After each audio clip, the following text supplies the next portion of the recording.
So a string is an array of characters is because computers see the world rather differently, right? So instead of seeing this as a word, the way we do, like primitive, data, types, computers still see them or rather record them as characters, and characters will be stored inside memory spaces, in which one character is worth 16 bits or 2 bytes, which is quite a lot, right? So computers see it that way, right? So these are individual letters. So a string is actually an array of characters, meaning a collection of characters like this. So in this particular case, for example, primitive is 9 characters worth, and then data is 4, that's 13, types is 5, that's 18. And this is an array of 18 plus 1 space here, 19 plus 1 space here, 20, 21. Apparently the last part here, where we have a non-breaking space, where we have a space, is another one. So 18 in terms of the letterings, right? 18 from here, 9, and then 4, and then 5, so that's 18. And then 1 and 2, 20, and 21, which is the last character here. The last space here is considered one character. So this is a string of 21 characters, or an array of 21 characters. This string is an array of 21 characters.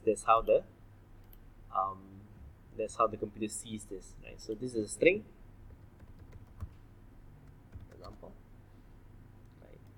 And this is an array of 29 characters. Oh, sorry, 21 characters. What am I doing?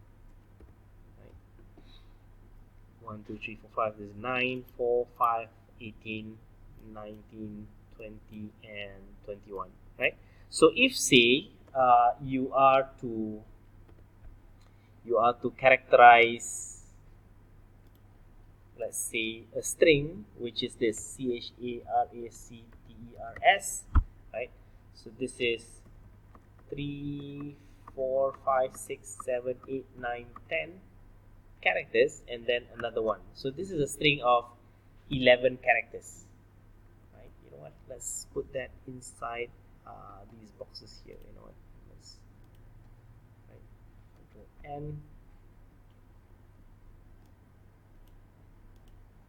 C H A R A C T E R S. Let's make those larger. Right, 6. Oops.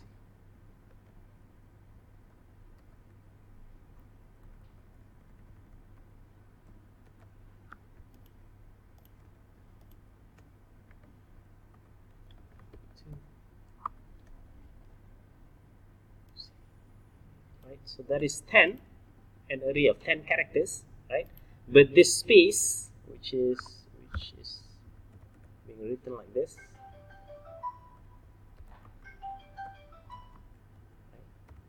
So this is the n, right? So this is considered another character. So it's a string of 11 characters instead of 10, right? So although we only see 10 characters, the last part here, which is the null, is considered another character, right? So if you're going to, for example, create a string to store or create an array to store someone's name or something, you have to be mindful that if you consider maybe everyone will have 20 characters for a name, then you have to create an array of 21 characters or a string of 21 characters, right?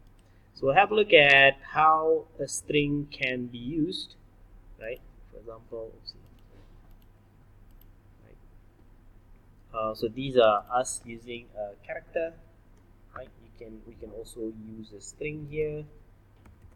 Let's use the string A lah. Let's see, we have a string called A, so we just declare it as a string. String A is equal to what is your name or something, right? And then semicolon, right? And then we just do this /n and then plus A, run it, and we will have that kind of result. I'm just gonna put this inside the Word file again and have a look at it line by line.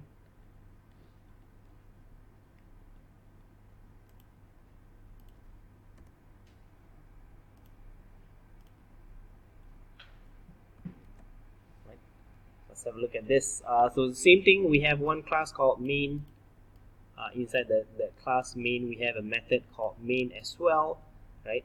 And we are just declaring a string variable called a, and inside the variable we initiate the value what is your name. So this is contained in the string, so it's a 10 14 15 16 17 18 19 character string, right?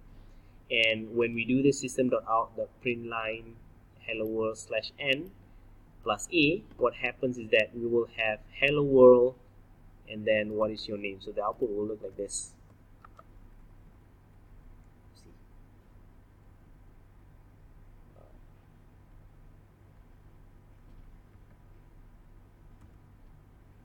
What the hell?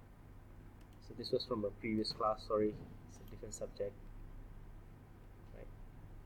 So this will be the hello world and then what is your name will be in the next line. Right, just like that. So what is your name, hello world, and what is your name, just like that. Right. So that is the usage of